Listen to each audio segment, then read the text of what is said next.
Now, maybe if you didn't make your baby so delicious, Dracula wouldn't have had to eat them. We interrupt this program to bring you the latest episode of Supernatural.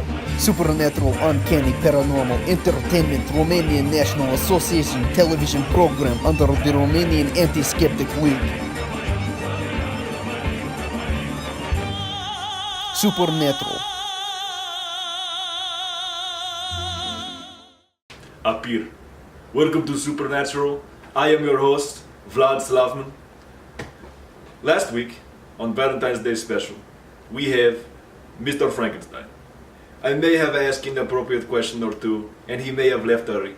But today, we have special guest. Ladies and comrades, may I present to you Count Dracula in the flesh. Hello, welcome to the show. I appreciate you being here, okay?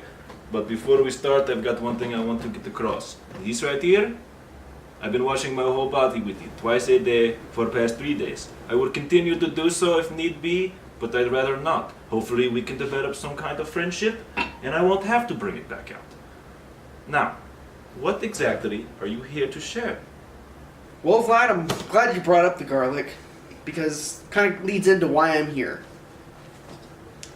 This book has done more damage to my name and my race than can possibly be repaired. And because of some of the lies and misrepresentations in this book, just on my way over here, store clerk broke my damn hand. I'm sick of this book. Does this look like me? Do I look anything similar to this? Do I have fangs? Come here, do I have fangs?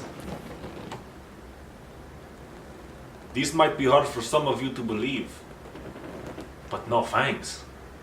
They've taken my name, my image, my people, and turned it into some sort of metaphor for cultural extinction.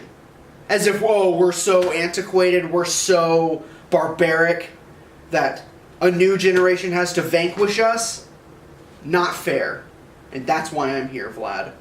Are you meaning to tell me that Bram Stoker, the most famed Dracula author, is a liar? You mean to tell me everything in here is a lie? You don't suck blood? You don't prey on the weak? You can see yourself in mirrors. Everything I know is a lie, and I don't understand. No, I mean, those things are true. I mean, hey, I gotta eat. Meat doesn't do it for me. Human blood is the only thing I can subsist on. Sure, some of my views are a little antiquated. I think peasants are worthless and deserve to die for whatever leader is currently in possession of them. But yeah, just because I'm some sort of cultural relic who doesn't care for innocence, I mean, you really think it's fair that a band of light needs to come and vanquish me just because I'm different? Well, yes, but to be frank, you are a millennia-old beast with outdated ways, and you represent a culture that must be exterminated for the good of mankind.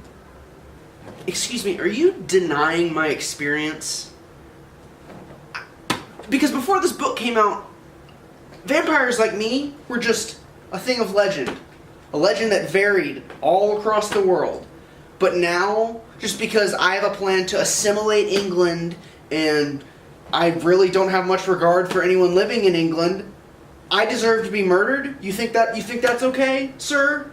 Well, Count, if you truly believe those things, then I think the metaphor suits you quite well.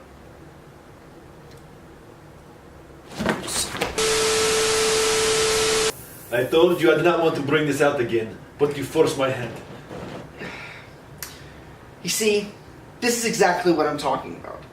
Just because someone looks different than you, or thinks differently than you, doesn't mean you should hate them. It means you should be angry at them. How dare they be different? What? My way of life ain't good enough for you? This interview is over.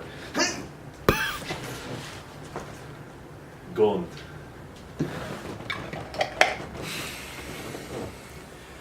Well, friends, that marks the end of this show. Come see us next week when we go into the German foothills and we find Krampus. I have many a question to ask. Next time on Supernatural.